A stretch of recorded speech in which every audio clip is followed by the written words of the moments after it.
എൻ്റെ പേര് അംബിക തോമസ്. ഞാൻ തിരുവനന്തപുരം സെൻറ്റ് ആൻഡ്രൂസ് ഇടവകയിൽ നിന്ന് വരുന്നു.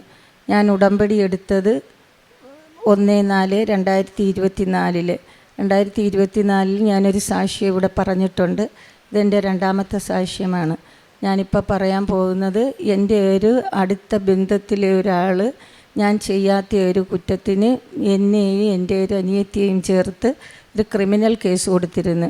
കേസ് എന്താണെന്ന് വെച്ചാൽ, ഈ പറയുന്ന ആളിൻ്റെ ഒരു കായലിൻ്റെ അരികിൽ കോമ്പൗണ്ട് വാൾ പാറ കൊണ്ട് കെട്ടിയിരുന്നത് ഞാനും എൻ്റെ അനിയത്തിയും തള്ളി കായലിലിട്ടെന്നും അവൻ്റെ വീട്ടിനകത്ത് കയറിയുള്ള സാധനങ്ങളെല്ലാം വാരിക്കൊണ്ടുപോയെന്നും പറഞ്ഞാണ് കേസ് കൊടുത്തത്. ഇത് 10 വർഷത്തിന് മുമ്പ് എൻ്റെ അടുത്ത് ഇങ്ങനൊരു കാര്യം ഞാൻ എൻ്റെ കുടുംബ വീട്ടിൽ ചെന്നപ്പോൾ ചോദിച്ചതായിട്ട് എനിക്ക് ഓർമ്മയുണ്ട്. പക്ഷേ ഇത് കേസ് കൊടുത്തതെന്നൊന്നും ഞാൻ അറിഞ്ഞിട്ടില്ലായിരുന്നു. 6 മാസത്തിന് മുമ്പ് എനിക്കൊരു സമൻസ് വന്നെന്നും പറഞ്ഞ് കോടതിയിൽ നിന്ന് വിളിച്ചിരുന്നു, പോലീസ് സ്റ്റേഷനിൽ നിന്ന്. ഈ സമൻസ് വന്നെന്ന് വിളിക്കുന്നതിൻ്റെ തലേന്ന് രാത്രിയിൽ ഞാനൊരു സ്വപ്നം കണ്ടിരുന്നു. ജോസഫ് അച്ഛൻ ഒരു പള്ളിയിൽ കുർബാന നടത്തുന്നു. ആ കുർബാനയിൽ ഞാനും പങ്കുചേർന്നിരിക്കുന്നു. കുർബാന കഴിഞ്ഞെല്ലാവരും വീട്ടിൽ പോകാനിറങ്ങി. എനിക്ക് ഒരു കായൽ കഴിഞ്ഞാണ് എൻ്റെ വീട്ടിലോട്ട് പോകേണ്ടത്. അപ്പം ഞാൻ ആ കായലിൻ്റെ തീരത്ത് ചെന്നപ്പോൾ ആ കായലിൽ സുന്ദരിയായ ഒരു സ്ത്രീ ഒരു സിംഹവുമായിട്ട് ആ കായലിൽ നിൽക്കുന്നു. അത് കാരണം ഞാൻ അതിൻ്റെ അപ്പുറം കടക്കാതെ നിൽക്കുമ്പോൾ ഈ സ്ത്രീ എൻ്റെ അടുത്ത് പറഞ്ഞു എൻ്റെ അപ്പുറത്ത് ഒരു ജയിലാണെന്ന്. ഇത് കേട്ടുകൊണ്ട് ഞാൻ മടങ്ങിപ്പോയി. അത് ഞാൻ രാവിലെ എഴുന്നേറ്റപ്പോഴും എൻ്റെ മോടടുത്തും എൻ്റെ ഹസ്ബൻഡിൻ്റെ അടുത്തും ഈ സ്വപ്നത്തെപ്പറ്റി പറയുകയും ചെയ്തിരുന്നു. അന്ന് ഒരു 11-12 മണിയപ്പോഴാണ് എന്നെ ഈ പോലീസ് സ്റ്റേഷനിൽ നിന്ന് വിളിച്ച് സമൻസിൻ്റെ കാര്യം പറയുന്നത്. അപ്പോൾ എനിക്കിങ്ങനെ ഒരു കേസിൻ്റെ കാര്യം പോലും ഓർമ്മയില്ല. ഞാൻ ചെയ്യാത്ത ഒരു കുറ്റമാണ്. അപ്പം ഞാൻ ചോദിച്ചപ്പോൾ ഒരടുത്ത ബന്ധുവാണെന്ന് പറഞ്ഞ്. പക്ഷേ അത് സമൻസ് കാരണം 2 പേരെ ജാമ്യത്തിന് കൊണ്ടുചെന്ന് ജാമ്യം എടുക്കണം. എനിക്ക് അങ്ങനെ 2 പേരെ കൊണ്ടുപോകാനായിട്ട് ആരും ഇല്ലായിരുന്നു.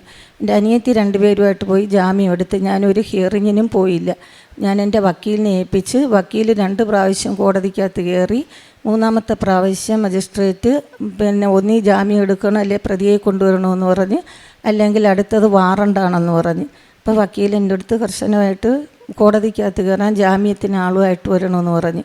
ഞാൻ എൻ്റെ ഈ കേസ് എൻ്റെ മാതാവിൻ്റെ അടുത്ത് കരഞ്ഞപേക്ഷിച്ച്, ഞാൻ ചെയ്തിട്ടില്ലാത്തതാണമ്മേ, എനിക്ക് പോകാൻ പറ്റത്തില്ല, എനിക്ക് ജാമ്യത്തിനും എനിക്ക് ആളില്ല, എന്നെ രക്ഷിക്കണമെന്ന്.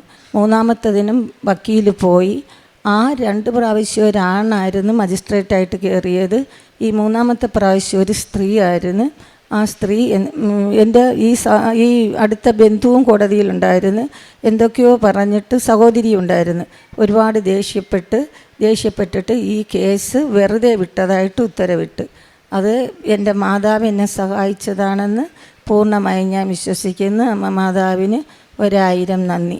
അടുത്തത് 2024 ഡിസംബറിലെ ഒരു ഉടമ്പടി ധ്യാനത്തിൽ ജോസഫ് അച്ഛൻ പല്ലിന് സുഖമില്ലാത്ത ഈ വിരലുകൊണ്ട് ഇങ്ങനെ പല്ലമർത്തി നോക്കുന്ന ഒരു വ്യക്തിയെ കർത്താവ് സുഖപ്പെടുത്തിയിരിക്കുന്നു. അവർ വേറെ എന്തോ മഹാരോഗമാണ് അത് മുഖാന്തരം ഉണ്ടാകുന്ന രീതി ഭയപ്പെടുന്നു. അത് ഭയപ്പെടേണ്ട ആവശ്യമില്ലെന്ന് അച്ഛൻ പറഞ്ഞിരുന്നു. അത് വർഷങ്ങളായി എൻ്റെ ഇവിടെ ഒരു പല്ല് പഴുത്തിട്ട് എന്നും മോണേന്ന് പഴുപ്പ് വരുമായിരുന്നു. ഞാൻ ഈ കൈവച്ചതിങ്ങനെ അമർത്തി നോക്കുകയും ചെയ്യുമായിരുന്നു. അത് ഞാൻ ഉടമ്പടി വസ്തുക്കൾ ഉപയോഗിക്കുകയും ചെയ്തിരുന്നു. അത് സുഖപ്പെട്ടതിന് ശേഷം പിന്നെ എനിക്കത് ഉണ്ടായിട്ടില്ല. എനിക്ക് 8-9 വർഷമായി കുളിച്ചതിന് ശേഷവും അല്ലാതെയും ശരീരം ചൊറിച്ചിലുണ്ടായിരുന്നു. ചൊറിഞ്ഞ് ഒന്ന് തുടങ്ങിക്കഴിഞ്ഞാൽ പിന്നെ അത് നിൽക്കാൻ ഒരുപാട് പാടാണ്. ഞാൻ ഉടമ്പടി വസ്തുക്കൾ ഉപയോഗിച്ച് അത് എനിക്ക് സുഖപ്പെട്ടു. ഇതാണ് എൻ്റെ സാക്ഷ്യങ്ങൾ. ഞാൻ പ്രേക്ഷിത പ്രവർത്തനമായിട്ട് പത്രം വാങ്ങിച്ച് ബസ് സ്റ്റാൻഡുകളിലും വീടുകൾ തോറും ഓട്ടോ സ്റ്റാൻഡിലും മറ്റും എല്ലായിടവും കൊടുക്കാറുണ്ട്. എല്ലാ മാസവും കാരുണ്യ പ്രവൃത്തി എൻ്റെ അടുത്തുള്ളവർ അനാഥാലയത്തിൽ പോയി അവരെ സഹായിക്കാറുണ്ട്. ആഹാര സാധനങ്ങൾ കൊടുക്കാറുണ്ട്. പൊതിച്ചോറ് 8-10 പൊതിച്ചോറ് കെട്ടി റെയിൽവേ സ്റ്റേഷനിലും പാവങ്ങൾക്കും കൊടുക്കാറുണ്ട്. ഇതാണ് എൻ്റെ സാക്ഷ്യം. എനിക്കിതെല്ലാം ചെയ്തു തന്ന എൻ്റെ അമ്മ മാതാവിനും കർത്താവായ യേശു ക്രിസ്തുവിനും 1000 നന്ദിയും സ്തുതിയും. ഇനി എൻ്റെ അമ്മ എന്നെ പ്രത്യക്ഷീകരണത്തിൻ്റെ സാക്ഷിയാക്കി മാറ്റണമേ എന്ന് അമ്മയോട് ഞാൻ പ്രാർത്ഥിക്കുന്നു. ഇതെൻ്റെ മകളാണ്. അമ്മ മാതാവിനും ഈശോയ്ക്കും കോടാനക്കോടി നന്ദി പറയുന്നു. എൻ്റെ പേര് പ്രിയ. ഞാൻ തിരുവനന്തപുരം സെൻറ്റ് ആൻഡ്രൂസ് ഇടവക അംഗമാണ്. ഞാൻ ഉടമ്പടി എടുത്തത് 20/11/2023 2017 ഞാൻ കൃപാസനത്തിൽ ആദ്യമായിട്ട് വരുന്നത്. അന്ന് എൻ്റെ അമ്മ ഉടമ്പടി എടുത്തിരുന്നു. അങ്ങനെയാണ് ഞാൻ ആദ്യമായിട്ട് കൃപാസനത്തിൽ വരുന്നത്. എൻ്റെ ആദ്യത്തെ സാക്ഷ്യം, എനിക്ക് 3 വർഷമായിട്ട് സൈനസൈറ്റിസിൻ്റെ അസുഖം ഉണ്ടായിരുന്നു. എൻ്റെ 2 പിരികത്തിൻ്റെ എല്ലുകളിലും കഫം കെട്ടി നല്ലപോലെ ബൾജ് ചെയ്തിരിക്കുകയും മുഖത്തെല്ലാം വേദന ഉണ്ടാവുകയും മൂക്കിൽ നിന്ന് കഫത്തിൻ്റെ സ്മെല്ല് ഉണ്ടാവുകയൊക്കെ ചെയ്യുമായിരുന്നു. ഞാൻ അത് ഉടമ്പടി ഉപ്പിട്ട് ആവി പിടിക്കുമായിരുന്നെങ്കിലും എനിക്കത് മാറുന്നുണ്ടായിരുന്നില്ല. അങ്ങനെ ഒരു ദിവസം രാത്രി ഞാൻ ഉറങ്ങുന്നതിന് മുന്നേ ഞാൻ വിചാരിച്ചു ജോസഫ് അച്ഛനെ കണ്ട് പ്രാർത്ഥിച്ചിരുന്നെങ്കിൽ എൻ്റെ ഈ സൈനസൈറ്റിസിൻ്റെ അസുഖം മുഴുവനായിട്ട് മാറുമായിരുന്നു എന്ന്. അന്ന് രാത്രി ഞാനൊരു സ്വപ്നം കണ്ടു. ജോസഫ് അച്ഛൻ കായലിൻ്റെ നടുവിൽ നിൽക്കുന്നു. അച്ഛൻ വെള്ളത്തിൽ നിന്ന് ഒരു കെട്ട് കൃപാസനം പത്രം എനിക്ക് എടുത്തു തരികയും അച്ഛൻ ഒരു തൈലം കൊണ്ട് എൻ്റെ നെറ്റിയിൽ നീളത്തിൽ കുരിശു വരയ്ക്കുകയും ചെയ്തു. പിറ്റേ ദിവസം മുതൽ എൻ്റെ ഈ സൈനസൈറ്റിസിൻ്റെ അസുഖം എനിക്ക് ഉണ്ടായിട്ടില്ല. മാതാവിനും ഈശോയ്ക്കും ഞാൻ നന്ദി പറയുന്നു. 15 വർഷത്തിൽ കൂടുതലായിട്ട് എനിക്ക് ഈസ്നോഫീലിയയുടെ അലർജി ഉണ്ടായിരുന്നു. ഞാൻ ഉടമ്പടിയിൽ നിയോഗത്തിൽ വെച്ചിട്ടുണ്ടായിരുന്നു. 3ാമത്തെ പുതുക്കലിന് ശേഷം എൻ്റെ ആ അലർജിയുടെ അസുഖം തുമ്മലായിരുന്നു. എനിക്ക് ആ തുമ്മലിൻ്റെ അസുഖം കംപ്ലീറ്റ് ആയിട്ട് മാതാവ് ഈശോയെ എനിക്ക് മാറ്റിത്തന്നു. അമ്മയ്ക്ക് ഈശോയ്ക്ക് ഞാൻ നന്ദി പറയുന്നു. 8 വർഷമായിട്ട് എൻ്റെ മുടി നരയ്ക്കുമായിരുന്നു. എൻ്റെ ചെവിയുടെ സൈഡുകളിലും തലയിലെല്ലാം മുടി നരയ്ക്കുമായിരുന്നു. ഞാൻ ഉടമ്പടി തൈലം ഞാൻ തേക്കുന്ന എണ്ണയിൽ വിശ്വാസ പ്രമാണം ചൊല്ലി തലയിൽ തേച്ചതിൻ്റെ ഫലമായിട്ട് എൻ്റെ മുടിയെല്ലാം കറുക്കുകയും ഇവിടെ ഞാൻ കൗൺസിലറിനെ കണ്ടപ്പോൾ കൗൺസിലർ ഡൈ തേച്ചോ എന്ന് വരെ ചോദിച്ചിട്ടുണ്ടായിരുന്നു. അങ്ങനെ ഫുൾ എൻ്റെ മുടിയെല്ലാം കറുത്തു. മാതാവിനും ഈശോയ്ക്കും ഞാൻ നന്ദി പറയുന്നു. പിന്നെ എനിക്ക് പീരീഡ്സ് ആകുമ്പോൾ 3 വർഷമായിട്ട് ഒരു ഫുൾ ഡേ നിൽക്കുന്ന തലവേദന ഉണ്ടാകുമായിരുന്നു. ഞാൻ മാതാവിനോട് സാക്ഷ്യം പറയാമെന്ന് നേർന്നിരുന്നു. അതിനുശേഷം എനിക്കെൻ്റെ തലവേദന കംപ്ലീറ്റ് ആയിട്ട് മാറിക്കിട്ടി. അമ്മയ്ക്ക് ഈശോയ്ക്ക് ഞാൻ നന്ദി പറയുന്നു. 2017 ഞാൻ സ്റ്റെയർ കേസിൻ്റെ സ്റ്റെപ്പിൽ നിന്ന് വീണിട്ട് എൻ്റെ ബാക്ക് ബോണിൽ ഒരു സ്ട്രാൻഡ് താഴേക്കായി പോയിട്ടുണ്ടായിരുന്നു. ഞാൻ ഡോക്ടറിനെ കണ്ടപ്പോൾ ഡോക്ടർ പറഞ്ഞത് ലൈഫ് ലോങ് എനിക്ക് നടുവേദന ഉണ്ടായിരിക്കും, ഞാൻ ഇരിക്കുമ്പോൾ സ്ട്രെയിറ്റ് ആയിട്ട് ഇരിക്കണം, നിൽക്കുമ്പോഴും സ്ട്രെയിറ്റ് ആയിട്ട് നടക്കണം, ലൈഫ് ലോങ് ഉണ്ടാകുമെന്നാണ് പറഞ്ഞത്. പക്ഷേ ആദ്യത്തെ ഉടമ്പടിയിൽ തന്നെ ഉടമ്പടി തൈലം ഉപയോഗിച്ച് പ്രാർത്ഥിച്ചതിൻ്റെ ഫലമായി എനിക്ക് എത്ര നേരം ഇരുന്നാലും ഒരു പ്രശ്നം ഉണ്ടാവില്ല. എൻ്റെ ആ നടുവേദനയുടെ പ്രശ്നം മാതാവ് കംപ്ലീറ്റായിട്ട് ഈശോയും മാറ്റി തന്നു. അമ്മയ്ക്ക് ഈശോയ്ക്കും ഞാൻ നന്ദി പറയുന്നു. എൻ്റെ അടുത്ത സാക്ഷ്യം, എനിക്ക് പനി വരുമ്പോൾ ശ്വാസം മുട്ടലിൻ്റെ അസുഖം ഉണ്ടായിരുന്നു. അതൊരു 15 വർഷത്തിൽ കൂടുതലായിട്ട് എനിക്ക് ശ്വാസം മുട്ടലുണ്ടായിരുന്നു. ഞാൻ ഇൻഹൈലറൊക്കെ യൂസ് ചെയ്യുമായിരുന്നു. എപ്പോൾ പനി വന്നാലും ശ്വാസം മുട്ടൽ കാരണം ഞാൻ ഹോസ്പിറ്റലിൽ അഡ്മിറ്റ് ആവാറുണ്ടായിരുന്നു. അത് ഉടമ്പടി എടുത്തതിൻ്റെ ആദ്യത്തെ പുതുക്കലിന് ശേഷം ഇന്ന് ഞാൻ ഉടമ്പടി ഉപ്പ് വെള്ളത്തിൽ ചേർത്ത് കഴിക്കുമായിരുന്നു. അങ്ങനെ എനിക്കിപ്പോൾ ഒരു ശ്വാസം മുട്ടലിൻ്റെ പ്രശ്നം 2 വർഷത്തിൽ കൂടുതലായിട്ട് എനിക്കൊരു ശ്വാസം മുട്ടലിൻ്റെ പ്രശ്നവും ഇല്ല. മാതാവ് ഈശോ എൻ്റെ ശ്വാസം മുട്ടലിൻ്റെ അസുഖം കംപ്ലീറ്റ് ആയിട്ട് എനിക്ക് മാറ്റി തന്നു. പിന്നെ എനിക്ക് ഷുഗർ കുറയുന്നതിൻ്റെ പ്രശ്നം ഉണ്ടായിരുന്നു. അതൊരു 5 വർഷമായിട്ട് എൻ്റെ ഷുഗറിൻ്റെ കൗണ്ട് 80 തന്നെ ആയിരിക്കും. എനിക്ക് എത്ര മധുരം കഴിച്ചാലും എനിക്ക് പിന്നെയും മധുരം കഴിക്കാനുള്ളൊരു ടെൻഡൻസി ഉണ്ടാവുകയും എനിക്ക് മധുരം കഴിച്ചില്ലെങ്കിൽ എനിക്ക് തല കറങ്ങുന്നത് പോലെ തോന്നുകയും ഒരു 10 ലഡുവൊക്കെ ഒരുമിച്ച് കഴിച്ചാൽ പോലും എൻ്റെ ഷുഗറിൻ്റെ കൗണ്ട് ഒരെണ്ണം പോലും കൂടില്ലായിരുന്നു. അങ്ങനെ അതെനിക്ക് ഉപവാസമൊക്കെ എടുക്കാൻ ഭയങ്കര ബുദ്ധിമുട്ടായിരുന്നു. അങ്ങനെ മാതാവിനോടും ഈശോയോടും നേർച്ച വസ്തുക്കളായ ഉപ്പും തൈലവും തേനും ഉപയോഗിച്ച് പ്രാർത്ഥിച്ചതിൻ്റെ ഫലമായിട്ട് എനിക്കിപ്പം എത്ര നേരം വേണമെങ്കിലും കഴിക്കാതിരിക്കുന്നതിനും പ്രശ്നമില്ല. ഞാൻ എവിടെ പോയാലും മുന്നേ എൻ്റെ ഹാൻഡ് ബാഗിൽ ചോക്ലേറ്റും പഴവും ഒക്കെ കൊണ്ടുപോകുമായിരുന്നു എനിക്ക് ഈ ഷുഗർ കുറയുന്നത് കാരണം. ഇപ്പോൾ എനിക്ക് അങ്ങനത്തെ ബുദ്ധിമുട്ടൊന്നുമില്ല. ഇവിടെ എനിക്ക് എത്ര നേരം വേണമെങ്കിലും വിശന്നിരിക്കുന്നതിനും ഒന്നിനും ഒരു പ്രശ്നമില്ല. അമ്മയ്ക്കും ഈശോയ്ക്കും എൻ്റെ അസുഖം മാറ്റിത്തന്നതിന് നന്ദി പറയുന്നു. ഒരു 2 മാസം മുന്നേ ഞാൻ ഉടമ്പടി ആരാധന ധ്യാനം കാണുന്ന സമയത്ത് മാതാവിൻ്റെ ഇടത് കണ്ണ് മാതാവ് അടച്ചു വെച്ചിരിക്കുന്നതായിട്ട് ഞാൻ കണ്ടു. അപ്പോൾ ആദ്യം വിചാരിച്ചു എനിക്ക് തോന്നിയതായിരിക്കും മാതാവ് കണ്ണെന്തിനാണ് അടച്ചു വെച്ചിരിക്കുന്നതെന്ന് ഞാൻ വിചാരിച്ചു. ഒരു 2 ആഴ്ച കഴിഞ്ഞപ്പോഴേക്കും ഞാൻ രാവിലെ ഒരു സ്വപ്നം കണ്ടു. എൻ്റെ അമ്മയും ഞാനും സംസാരിക്കുന്നതായിട്ട് ഞാൻ സ്വപ്നം കണ്ടു. അത് പറയാനായിട്ട് എൻ്റെ അമ്മയുടെ റൂമിൽ ചെന്നപ്പോൾ എൻ്റെ അമ്മയുടെ ഇടത് കണ്ണ് ഒരു രക്തക്കട്ട പോലെ ഇരിക്കുന്നതായിട്ട് ഞാൻ കണ്ടു. പെട്ടെന്ന് തന്നെ ഉടമ്പടി തൈലം ഉടമ്പടി ഉപ്പും വെച്ച് വിശ്വാസ പ്രമാണം ചൊല്ലി പ്രാർത്ഥിച്ചിരുന്നു. അത് കഴിഞ്ഞ് ഹോസ്പിറ്റലിൽ പോയപ്പോൾ ഡോക്ടർ പറഞ്ഞു കണ്ണിലേക്കുള്ളൊരു ഞരമ്പ് കട്ടായി പോയതാണെന്ന്. 3 ആഴ്ചയെങ്കിലും എടുക്കും ഇത് മാറാനാണ് ഡോക്ടർ പറഞ്ഞത്. പക്ഷേ നേർച്ച വസ്തുക്കളുടെ ഉപയോഗം കാരണം 2 ദിവസത്തിനുള്ളിൽ തന്നെ ആ കണ്ണിൻ്റെ റെറ്റിനൽസ് എല്ലാം കംപ്ലീറ്റ് മാറ്റി തന്നു. ഞാൻ ഉടമ്പടി എടുത്തത് വഴിയായി ഈശോ എനിക്ക് ഒരുപാട് രോഗസൗഖ്യങ്ങൾ തന്നിട്ടുണ്ട്. എൻ്റെ ഉടമ്പടി എടുത്തത് വഴി എനിക്ക് ഈശോയോടും മാതാവിനോടും ഒരുപാട് അടുക്കാനും അവരോട് എപ്പോഴും ഈശോയോടും മാതാവിനോടും എപ്പോഴും എൻ്റെ എല്ലാ കാര്യങ്ങളും സംസാരിക്കാനും എൻ്റെ ബന്ധം കൂടുതലായി വളരാനും എനിക്ക് സാധിച്ചു. എൻ്റെ ഈശോയെ ഞാൻ ഒരുപാട് സ്നേഹിക്കുന്നുണ്ട്. പിന്നെ എനിക്ക് മാതാവിൻ്റെ സുഗന്ധാഭിഷേകം ഇവിടെ കൃപാസനത്തിൽ വന്നിട്ട് ഒരുപാട് പ്രാവശ്യം മാതാവിൻ്റെ സുഗന്ധാഭിഷേകം ഉണ്ടായിട്ടുണ്ട്.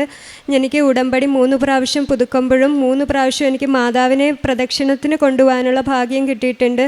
ഇതൊക്കെ വലിയ അനുഗ്രഹമായിട്ട് ഞാൻ കരുതുന്നു. പ്രേക്ഷിത പ്രവർത്തനമായിട്ട് ഞാൻ എല്ലാ പ്രാവശ്യവും എല്ലാ മാസവും കൃപാസന പത്രം വാങ്ങി ഗവൺമെൻറ് ഹോസ്പിറ്റലുകളിലും വീടുകൾ തോറും പൊതുസ്ഥലങ്ങളിലും എല്ലാം കൃപാസനത്തെക്കുറിച്ച് പറഞ്ഞും ഈശോയെക്കുറിച്ച് പറഞ്ഞും മാതാവിനെക്കുറിച്ച് പറഞ്ഞും വിതരണം ചെയ്യാറുണ്ട്. കാരുണ്യ പ്രവൃത്തിയായിട്ട് ഞാൻ എല്ലാ മാസവും എനിക്ക് കിട്ടുന്ന പൈസയിൽ നിന്ന് ദശാംശം കൊടുക്കാറുണ്ട്. ഓൾഡ് ഏജ് ഹോമിലുകളിൽ പോയി അമ്മച്ചിമാരെ കുളിപ്പിക്കുകയും അവരോട് സംസാരിച്ചിരിക്കുകയും അവിടെ സാധനങ്ങൾ കൊണ്ടുപോയി കൊടുക്കുകയൊക്കെ ചെയ്യാറുണ്ട്. എൻ്റെ ആത്മീയ വളർച്ച ഞാൻ ഉടമ്പടി എടുക്കുന്നതിന് മുന്ന് വരെ ഞായറാഴ്ച പോലും എൻ്റെ അമ്മ എന്നെ നിർബന്ധിച്ചാലല്ലാതെ ഞാൻ കുർബാനയ്ക്ക് പോകില്ലായിരുന്നു. ഉടമ്പടി എടുത്തതിന് ശേഷം എല്ലാ ഞായറാഴ്ചകളിലും മുടങ്ങാതെ കുർബാനയ്ക്ക് പോവുകയും ബാക്കിയുള്ള ദിവസങ്ങളിലെല്ലാം പറ്റുന്ന പോലെ എല്ലാം കുർബാനയ്ക്ക് പോകാറുണ്ട്. ഉടമ്പടി എടുക്കുന്നത് വരെ ഞാൻ ജപമാല ചൊല്ലില്ലായിരുന്നു. ഉടമ്പടി എടുത്തതിന് ശേഷം എല്ലാ ദിവസവും ഒരുപാട് ജപമാല ചൊല്ലാറുണ്ട്. മുടങ്ങാതെ സന്ധ്യാപ്രാർത്ഥനയ്ക്ക് കൂടാറുണ്ട്.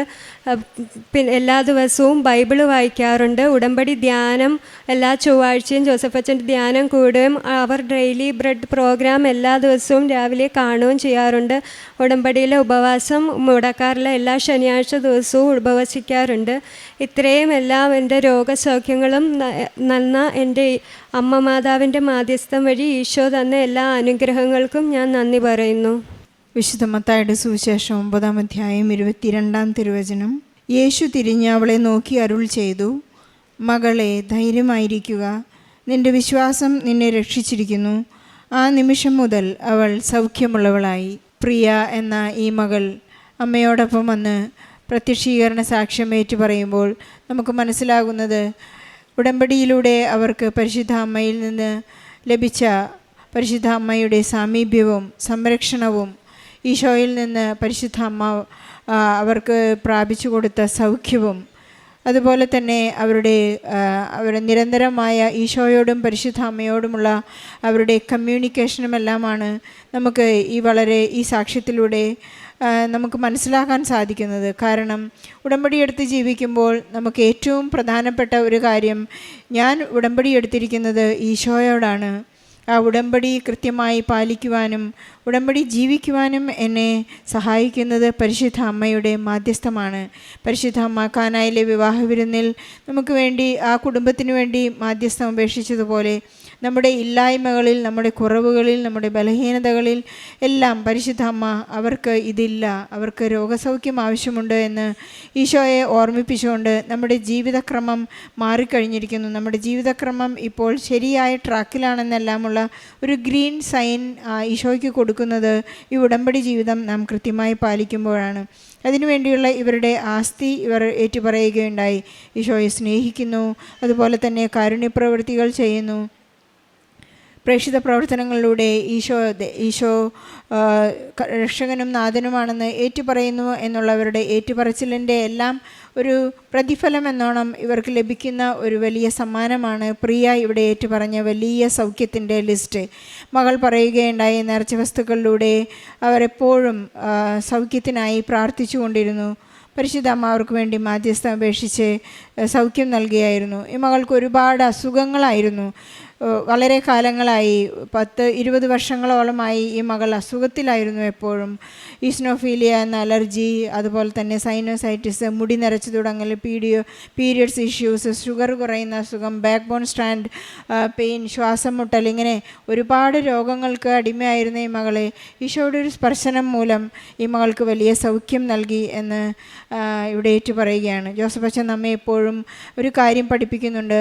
നാം ഇവിടുത്തെ ആരാധന നാം കൂടിക്കൊണ്ടിരിക്കുമ്പോൾ, ഉടമ്പടി ധ്യാനങ്ങൾ നാം അറ്റൻഡ് ചെയ്യുമ്പോൾ, ഉച്ച മുതൽ ഉള്ളങ്കാല് വരെ നമുക്ക് വേണ്ടി നമ്മുടെ കൈകൾ മാറ്റി മാറ്റി വെച്ച് നമ്മൾ സ്വയം പ്രാർത്ഥിക്കണം, മറ്റുള്ളവർക്ക് വേണ്ടി പ്രാർത്ഥിക്കണമെന്ന് പറയുമ്പോൾ മരുന്നോ ലേപനമോ അല്ല, അവിടുത്തെ വചനമാണ് നമ്മെ സൗഖ്യപ്പെടുത്തുന്നത് എന്ന് അച്ഛനേറ്റ് പറഞ്ഞുകൊണ്ട് നമ്മെ ആശീർവദിക്കുകയും നമുക്ക് സൗഖ്യം ഈശോ നൽകുകയും ചെയ്യുന്നുണ്ട്. നമുക്ക് ഈശോയ്ക്കും പരിശുദ്ധ അമ്മയ്ക്കും നന്ദി പറയാം. ഇവരുടെ കുടുംബത്തിനും ഇവർക്കും ലഭിച്ച എല്ലാ അനുഗ്രഹങ്ങൾക്കും നന്ദി പറയാം. അതുപോലെ തന്നെ പ്രിയയുടെ അമ്മ ഏറ്റുപറയുകേണ്ട ഒരു വലിയ ഒരു ചതിക്കേസിൽ അവരെ പെടുത്തുകയും ഈശോ തന്നെ അവർക്ക് ഒരു വലിയ സഹായകനും മധ്യസ്ഥനും അവരുടെ രക്ഷകനുമായി ആ കോർട്ടിലേക്ക് കയറി ചെന്ന് ആ കേസിൽ നിന്ന് അവരെ വിടുതൽ നൽകി.